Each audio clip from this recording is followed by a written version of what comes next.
भगवान विष्णु जी और नारद मुनि जी। एक बार नारद मुनि जी ने भगवान विष्णु जी से पूछा, हे भगवान, आपका इस समय सबसे प्रिय भगत कौन है? अब विष्णु तो भगवान है, सो झट से समझ गए अपने भगत नारद मुनि की बात और मुस्कुराकर बोले, मेरा सबसे प्रिय भगत उस गांव का एक मामूली किसान है। ये सुनकर नारद मुनि जी थोड़ा निराश हुए और फिर से एक प्रश्न किया, हे भगवान, आपका बड़ा भगत तो मैं हूँ, तो फिर सबसे प्रिय क्यों नहीं?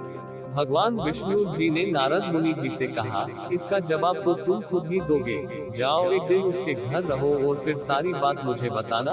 नारद मुनि जी सुबह सवेरे मुंह अंधेर उस किसान के घर पहुंच गए। देखा अभी अभी किसान जागा है और उसने अब से पहले अपने जानवरों को चारा वगैरह दिया, फिर मुंह हाथ दैनिक कार्यों से निवृत्त हुआ। जल्दी जल्दी भगवान का नाम लिया, रूखी सूखी रोटी खाकर जल्दी जल्दी अपने खेतों पर चला गया। सारा दिन खेतों में काम किया और शाम को वापस घर आया। जानवरों को अपनी अपनी जगह बांधा, उन्हें चारा पानी डाला, हाथ पांव धोए, कुल्ला किया, फिर थोड़ी देर भगवान का नाम लिया, फिर परिवार के संग बैठकर खाना खाया और कुछ बातें की और फिर सो गया।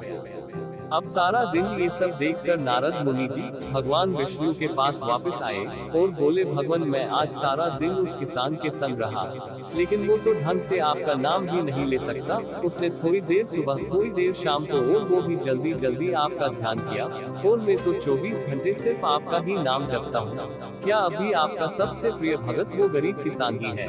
भगवान विष्णु जी ने नारद की बात सुनकर कहा, अब इसका जवाब भी तुम मुझे खुद ही देना। और भगवान विष्णु जी ने एक कलश अमृत से भरा नारद मुनि को थमाया और बोले, इस कलश को लेकर तुम तीनों लोकों की परिक्रमा करके आओ, लेकिन ध्यान रहे, अगर एक बूंद भी अमृत नीचे गिरा तो तुम्हारी सारी भक्ति और पुण्य नष्ट हो जाएंगे। नारद मुनि तीनों लोकों की परिक्रमा करके जब भगवान विष्णु के पास वापस आए तो खुश होकर बोले, भगवान, मैंने एक बूंद भी अमृत नीचे नहीं गिरने दिया। विष्णु भगवान ने पूछा, और इस दौरान तुमने मेरा नाम कितनी बार लिया, मेरा स्मरण कितनी बार किया? तो नारद बोले, अरे भगवान जी, मेरा तो सारा ध्यान इस अमृत पर था, फिर आपका ध्यान कैसे करता?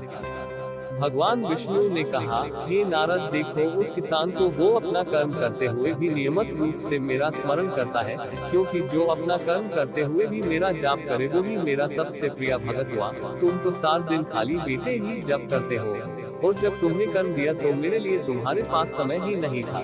तो नारद मुनि सब समझ गए और भगवान के चरण पकड़कर बोले, हे भगवान, आपने मेरा अंधकार तोड़ दिया, आप धन्य हैं।